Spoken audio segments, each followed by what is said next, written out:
Hello there, Chuck Moran here with Online Video Mastery, and I'm really excited today because I'm going to be spending a little bit of time with my friend Dr. I, and Dr. and I go back to a walk we took together several years ago at Social Media Marketing World in San Diego, and we've been friends and communicating ever since, and I've been keeping up with her career a little bit, so I'm very interested in having Dr. I present to you a little bit about her bio, and then I'd like to have her talk a little bit about her Classroom Without Walls, which is an extremely exciting program that she's launching. So Dr. I, please take it away. A little bit of your bio, please. Yeah, thank you so much for having me on the show. Really excited, Chuck, really honored. So as you introduced, my name's AI, artificial intelligence, easier to remember that way. And so I'm a professor turned entrepreneur or a professor dropout. I taught in the classroom in higher education for 10 plus years. I was teaching public relations, communication, and social media classes. And I spent almost 2 decades in higher education. And make a long story short, a few years into my teaching career, I discovered the current education model is very broken on quite a few different levels. And I asked myself, what can I do to make the situation better? Do I want to continue to be part of the problem to perpetuate the situation? Or do I want to be part of the solution? So I decided to resign from my job to join the solution. So how I solved the education problem is that I wanted to create a better model outside the existing model to prepare the next generation to be future ready. So that is kind of the story behind the Classroom Without Walls. That's great. So tell us a little bit about what you found was broken in our current education system. Yeah, so many levels. I think the biggest missing link is that we have way too many professors, academics in the teaching space, especially for students who are learning business, who are learning more about marketing, psychology, communication, social media, digital marketing, the creative aspects of business. And I think we have way too many academics. We need our teachers to also be practitioners. And what I learned from my own experience, after I got my master's degree, after I got my PhD, and I learned so many theories, but I don't have any professional background to back up what I was teaching in the classroom. So students, they just feel like my classes are very dry, just like all the other classes, right? That's why student disengagement rate in higher education is very, very high. So a few years ago, Gallup, they did a big study, like thousands of millions of students, and they discovered as students become older and they are more disengaged in the class. So in other words, younger students, they are more engaged in the class with their teachers, with their classmates, whatever they are learning. But in contrast, older students, high school, college age students, they are more disengaged. And I see that in my classes all the time. Now I can really understand, right? Students are learning all those theories. And so I decided, and if I want to be a better teacher, if I want to teach my students to be future ready, and I, as a teacher, I have to be future ready myself. So I finally let go my PhD, the fame, the good feeling, this terminal degree, right? We call this a terminal degree. I literally stopped learning after I got my PhD. I thought, oh my God, I got this, a terminal degree. Why do I even need to learn more? What a big mistake. So I decided to finally walk the talk. Everything that I was teaching my students, I started to practice what I was teaching myself.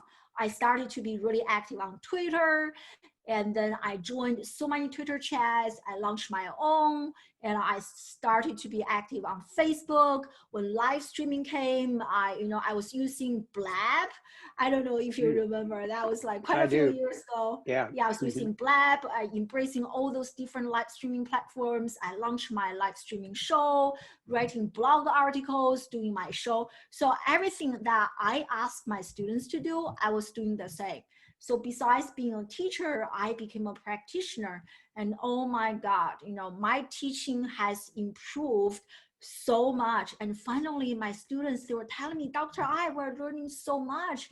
And that makes me feel really, really happy. And so that is a big missing link, I think, in today's students. And second one is, and this is more relevant for people who are teaching social media, businesses, and we assume because our students are so-called digital natives, they know automatically how to use social media as a way to build their personal career, to practice professional development, and to learn to do digital networking, to run their own personal brand. And we assumed because they have grown up with technology, therefore they know everything about technology. It is definitely a myth. It is very wrong. And I discovered from working with almost 3,000 students, they are very digitally savvy, but only in terms of sending a selfie, socializing with their friends, and taking pictures, playing games, being entertained. They're very good at that, but they have no idea how to use social media the way that we are using social media as a way to share content, to inspire change, to create a social movement using technology for positive social changes. They have no idea. It is a learned skill, but because many teachers will assume our students, they know everything, so we're not teaching them the right way to use social media in the classroom. Therefore, students, they are just like, nobody's actually nurturing their digital literacy. And I have heard so many stories of my friends that hire college grads to work on their social media campaign and or as interns, like disaster, right? They have no idea. And so that is another missing link. That's why I'm such an advocate of digital literacy, using social media in the classroom to facilitate teaching and learning. So those are two big ones. Another one is, and I think important life skill are really missing in the current education curriculum. And students, they are very good at taking tests and examining these AP classes, memorizing facts, information, regurgitating this and that. They're really good at figuring out what my teacher wants me to do and what I need to do to get an A in the class, but they are really bad at implementing what they have learned, and also to have the relevant life skills to be future ready. Communication skills, collaboration skills, creativity. I mean, I know quite a few studies that back this up. I don't know if you want me to share, just like creativity. There was a big study that came out and recently, like last year or so. And so they wanted to study like students, how creative they are. So they asked the students, hey, how many ways can you think of using a paper clip? And they asked the 4 years old, 5 years old, and they were like, yeah, this and that. And so hundreds of, they scored 98% in terms of creativity, like genius. So 5 years later, the researchers asked the same group of children, and their creativity dropped to 50%, 50, the same group of children. So another 5 years later, they study again the same group of children, the number continued to drop. By the time they are like emerging professionals, so the number dropped to 2%. So from 98% to 2%, what happened? So what happened is that they became more educated. And I see those students in my classes all the time. They are so conditioned. They're only looking at the right answer, right?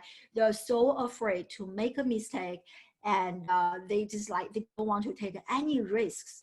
And again, it is not our students' fault. It's this old educational system, the structure, the way that we're teaching, the way that we're evaluating our students. And as a result of that, being in this prison for a few decades, by the end of by the time you are released from the prison, you lose your agency, you lose your creativity, and you have no life skill. So that's amazing. Yeah, I've noticed the same thing. I used to work with interns at the University of Virginia and came up with a very similar idea, because I would see these undergraduates who were incredible at texting with one finger or just one thumb. I mean, they could just I mean, I'm still texting with two hands, and it takes me a while to find all the keys.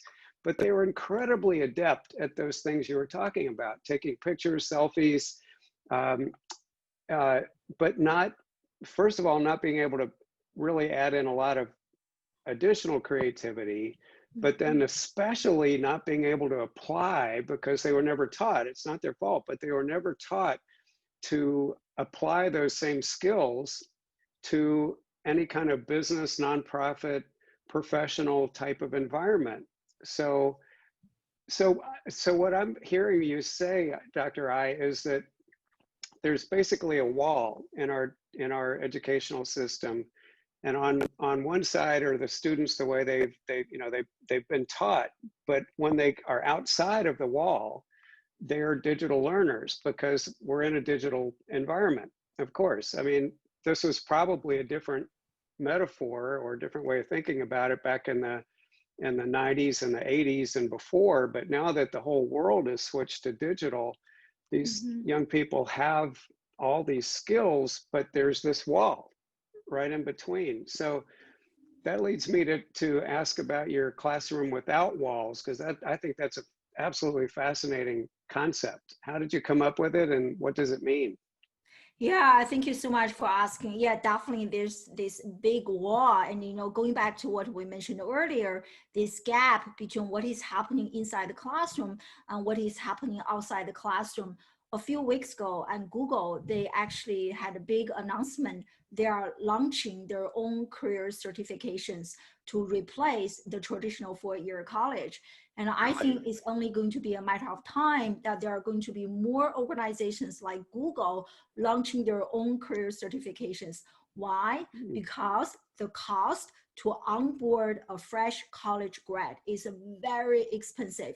Last year, a big study came out saying that students do not have the hard skills and the soft skills to be future ready. It's like, right, slapping the face after 4 years in college, after so much money. Okay, wow. Like I'm not even learning the necessary hard skills.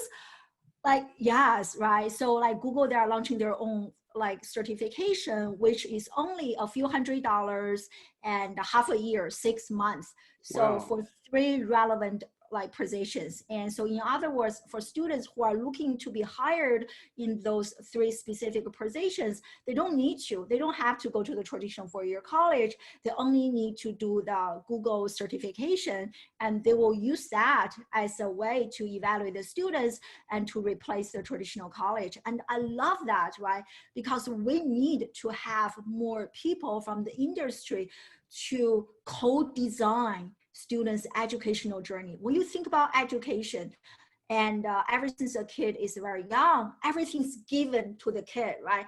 My mom, before I started schooling, my dad told me that I had to learn this. As they grow older, there is a standardized curriculum, there's a standardized exam. So everything is given to our children without their involvement, right?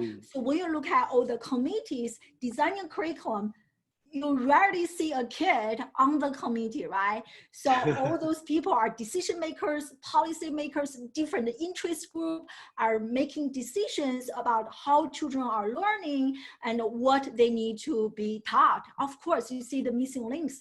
So like for me, designing Classroom Without Walls really is based on what I do as a teacher, being in the classroom for so many years. And at the same time, as an education consultant, I work with different brands. I also work with schools, and I also do coaching with teachers and individual students. So, and also I become a lifelong learner. So really consolidating all of those experiences of what I do as a teacher, consultant, and a student. So I designed the iceberg model. And so what I learned is that oftentimes parents, they come to me, they will ask me, especially since COVID, they will ask me, hey, Dr. I, I'm really concerned about my children. They're now learning this, they're now learning that. And so like, how can they be ready for the future? So most parents think the only thing they need to be concerned about in terms of their children's future readiness is academic performance, right? So in the United States, we use a grade point average, but actually research has shown GPA is inversely related to innovation orientation. Really? So in other words, the higher the GPA, the less likely a kid is to innovate. But if you ask all the parents, hey, do you want your children to be innovative? Every single mom or dad will tell you, oh yeah, of course, right? But then if you tell them the GPA is the wrong benchmark, they'll be like, no, what are you talking about, right? So just to really kind of wake up the parents, I designed my iceberg model. And the tip of the iceberg is really traditional school-based learning. And underneath the tip of the iceberg is 3 core elements that we cover at Classroom Without Walls to future-proof the next generation. We talk about one core component is new media knowledge or digital literacy. We really work with students to embrace social media, to embrace the fact that students are digital learners. We connect with our students where they are, not where we think they should be. And we also work with the students, on their LinkedIn profile, so they can be ready for the show me economy, right? Show me how good you are. You say that you have this communication major. You say that you're a good speaker, but how good you are in terms of communicating, talking to the camera, launching a podcast, doing what we are doing right now. I mean, this is a learned skill, right? So we work with the students to really improve their online presence, to improve their digital literacy, to be ready for the digital, to be ready for the show me economy. And each of my students, they are launching a live streaming podcast, and I have students who actually got jobs before they even graduated from college because of the podcast, which is really amazing. Again, I want to share with parents, they are still, the way they're thinking about education is very old fashioned, right? Do some volunteer work, 4.0, play piano, this and that, very, very traditional. And things have been changing very fast. Parents are not even aware of. And many parents, I totally understand, because we have a full-time job, so they just outsource education to a school. I mean, like many of them will outsource education to a really good, competitive, good school district, right? Or private school. But unfortunately, again, research has shown children who are attending high achieving schools, they are more likely to have addiction, alcohol abuse, drug abuse, sexual abuse, all sorts of addiction because of the pressure, right? So we need to understand that. So, but anyway, so we cover new media literacy, and the second core component is life skill. And based on what I mentioned earlier, students, they don't even know how to talk to strangers, you know, professional people, how to send an email to a professional. They have no idea those basic questions, and how to send a calendar invite. I have worked with students who don't even know how to send a calendar invite, right? And some of the remote working tools, project management, like Trello, Asana, Evernote, and even like basic ones like Google Doc, many students have no idea. So we work with students to develop their life skill. So at Classroom Without Walls, we cover communication, collaboration, creativity, critical thinking, and emotional intelligence. And the reason we added emotional intelligence, again, is based on research. Research has shown EQ and soft skills, they are 2 times more predictive of a person's long-term success than IQ. And again, most parents are only looking at IQ, right? So I want to show them EQ, although emotional intelligence is actually very important. And there's another study. They studied high performance CEO. And so among those high performance company leaders, CEOs, 90% of them are really high on EQ. And in contrast, people who are low performance, only about 20% of them are actually high on EQ. So you see the contrast. And last but not least, we also cover mindset. So what I discovered from my journey is that education and even learning is an inside out journey. And one of my favorite thought leader in this space is called Daniel Pink. And he talks about intrinsic learning, like motivation. And so 3 core factors: autonomy, mastery, and purpose. And many students, they join my program, or the students that I work with, they have no sense of purpose. I'm not even talking about, 5 years, by the time they are 30, are they going to change this or that? Even just like right now, they have no idea what they are interested in. They have no idea what they want to do. They are waiting for their parents or for their teachers, for curriculum to tell them what they need to do. So their heart is asleep.